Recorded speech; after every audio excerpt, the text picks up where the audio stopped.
Hello friends, मैं संदीप गुप्ता आप सभी का अपने प्यारे से YouTube channel motivation by S Gupta पे स्वागत करता हूं।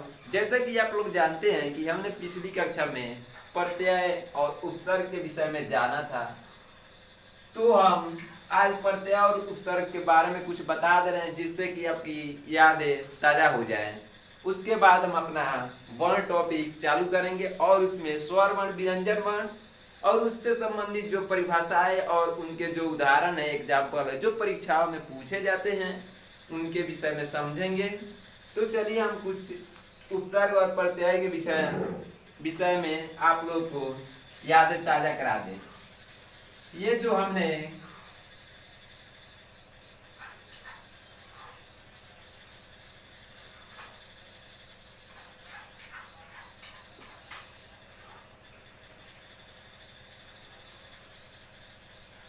उपसर्ग पढ़ा था, यानी कि उपसर्ग दो वर्णों से मिलकर बना होता है, उप प्लस सर्ग। उप का मतलब होता है समीप और सर्ग का मतलब होता है रचना, यानी कि उप प्लस सर्ग यानी समीप जाकर किसी नए शब्द की रचना करना ही उपसर्ग कहलाता है। यानी उपसर्ग जो होता है वो मूल शब्द के पहले लगता है और एक नए शब्द का निर्माण करता है। यानी कि हमारा इसका एग्जाम्पल जो होगा वो ये हो जाएगा कि ये हमारा उपसर्ग आ हो गया, जिसमें हम जीवन मिलाकर क्या बनाएंगे, आजीवन। जिसमें ये हमारा परा उपसर्ग हो गया, जय मूल शब्द हो गया, एक नया शब्द बनेगा पराजय। ठीक उसी प्रकार हमने प्रत्यय के बारे में बताया था आप लोगों को कि वे शब्द जो मूल शब्द के बाद में लगता है, यानी हम मूल शब्द के बाद में लाया कर एक नए शब्द का निर्माण करते हैं, वो हमारा क्या कहलाता है, प्रत्यय कहलाता है।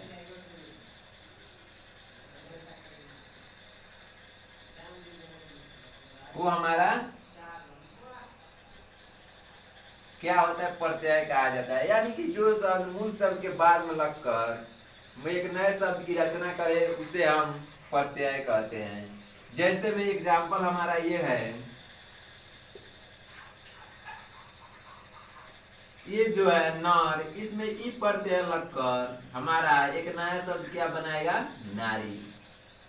तो चलिए अब हम अपने टॉपिक पे चलते हैं और वर्ण के विषय में जानेंगे। वर्ण क्या है, वर्ण के कितने प्रकार हैं और उनसे संबंधित जो परिभाषाएं होंगी उनके विषय में लिखेंगे, जानेंगे और समझेंगे। तो हम वर्ण प्रारंभ करते हैं।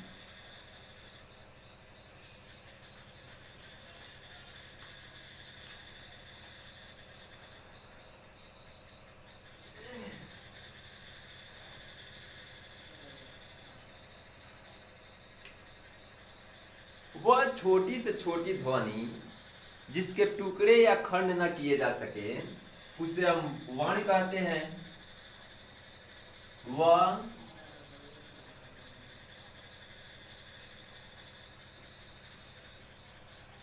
छोटी से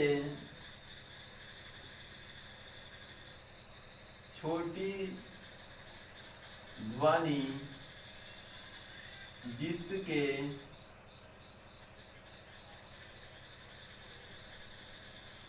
खंड व टुकड़े न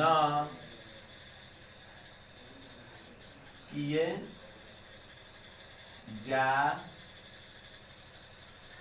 सके वो हमारा क्या कहलाता है, वह वर्ण कहलाता है। यानी कहने का मतलब ये है कि वर्ण एक ऐसी छोटी इकाई है जिसका न तो उसके बाद कोई भी खंड या टुकड़ा उसका न किया जा सकता है।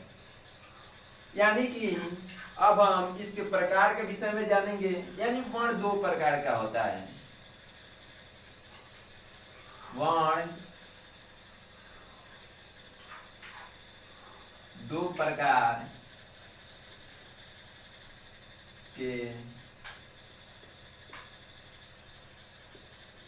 पहला हमारा है स्वर वर्ण, दूसरा है व्यंजन वर्ण। तो हम इन दोनों टॉपिकों को में से किसी एक को लेकर उसके विषय में विस्तार से जानेंगे और समझेंगे।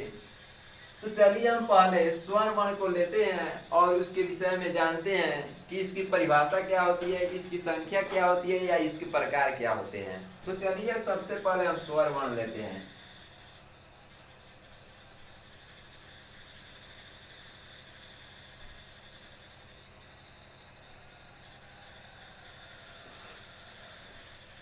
पहला है स्वर वर्ण।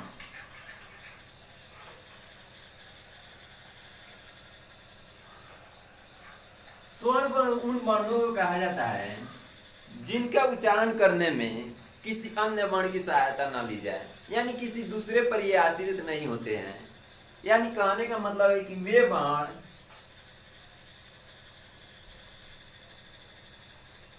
वर्ण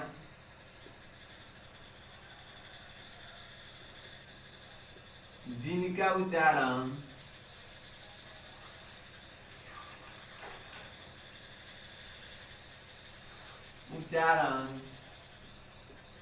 करते समय किसी अन्य वर्ण की सहायता न ली जाए।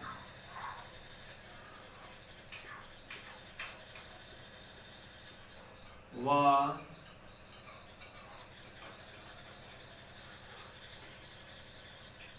स्वर वर्ण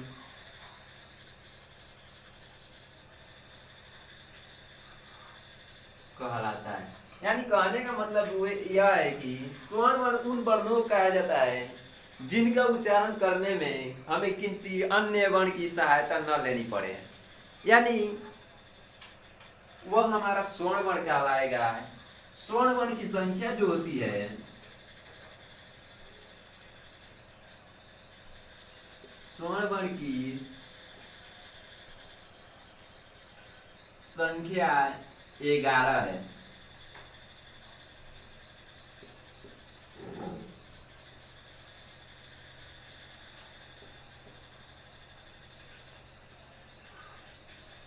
ये जो स्वर्ण वर्ण की संख्या 11 है, इस क्वेश्चन को बोर्ड में कई बार पूछा गया है, तो आप लोग इसे अच्छे से नोट कीजिएगा। वे कौन कौन सी है? तो अ, आ, ई,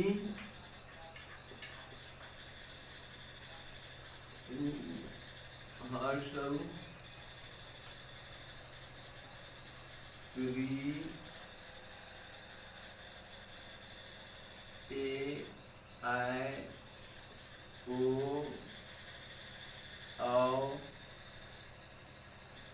अं, आ।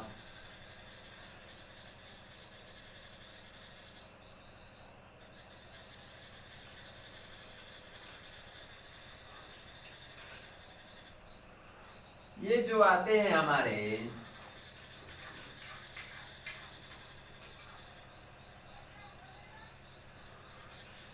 यानी कहने का मतलब है कि ये जितने भी आते हैं ये हमारे स्वर वर्ण हैं। यानी कि हमारे स्वर वर्ण की संख्या कितनी है? 11 है, जिसमें हमारा ये जो है री, अंक, अ, ये जो है ये व्यंजन वर्ण के हैं और ये व्यंजन वर्ण में आएंगे।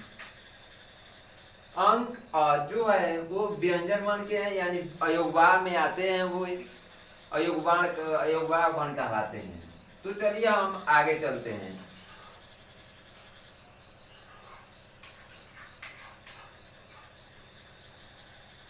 अब हम स्वर वर्ण के प्रकार को जानेंगे और उनके परिभाषाओं को और उनसे रिलेटेड प्रश्नों को समझेंगे कि किस प्रकार उनसे रिलेटेड प्रश्न बोर्ड में पूछे जाते हैं।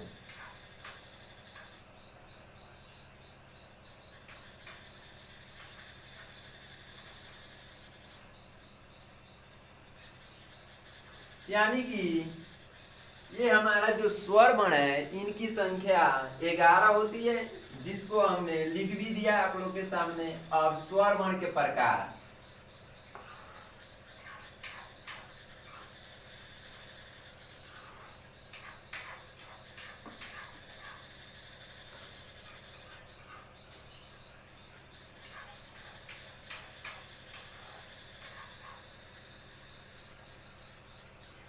स्वर वर्ण के भेद, यह 3 प्रकार के होते हैं।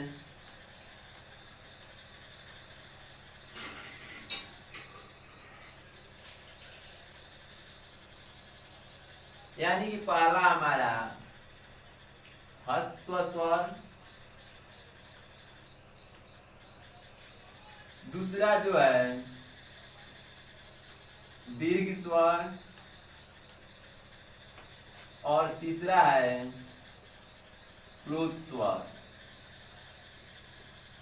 यानी कि हमारा ये जो 3 है वे हमारे स्वर के आते हैं। तो हम सबसे पहले इनके पहले ह्रस्व स्वर को लेकर उसका डिफिनेशन जानेंगे, और इसमें कौन कौन से स्वर वर्ण में से जो 11 उनमें से कौन कौन से जो वर्ण है वो ह्रस्व स्वर के अंतर्गत आते हैं। तो पहला हमारा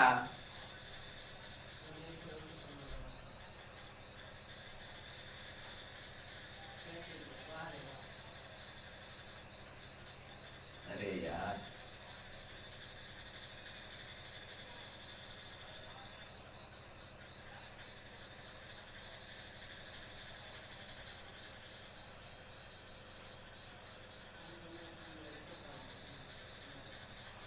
ह्रस्व स्वर है,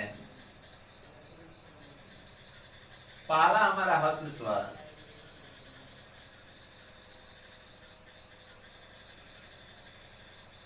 ह्रस्व स्वर उन वर्णों को कहा जाता है जिनका उच्चारण करने में, वे वर्ण जिनका उच्चारण करने में बहुत कम समय लगता हो उसे हम ह्रस्व स्वर कहते हैं। यानी जिन वर्णों का उच्चारण करने में हमें बहुत कम समय लगे उन्हें हम ह्रस्व स्वर कहते हैं।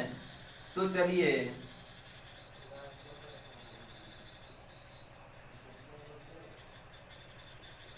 जिन वर्णों का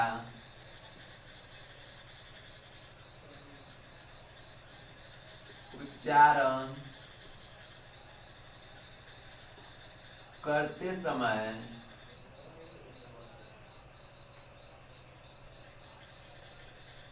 बहुत कम समय लगता हो वह ह्रस्व स्वर कहलाता है। यानी कि जिन वर्णों का उच्चारण करते समय बहुत कम समय लगे, यानी कि काफी न के बराबर मात्रा में समय लगता है, उसे हम ह्रस्व स्वर कहते हैं। जिनकी संख्या कितनी होती है? 4 होती है। जिनकी संख्या, ये जो बहुत ही इंपॉर्टेंट है, इसे आप लोग बहुत ही अच्छे तरीके से याद कीजिए, क्योंकि इस प्रश्न को आपकी बोर्ड की परीक्षाओं में पूछा गया है। जिनकी संख्या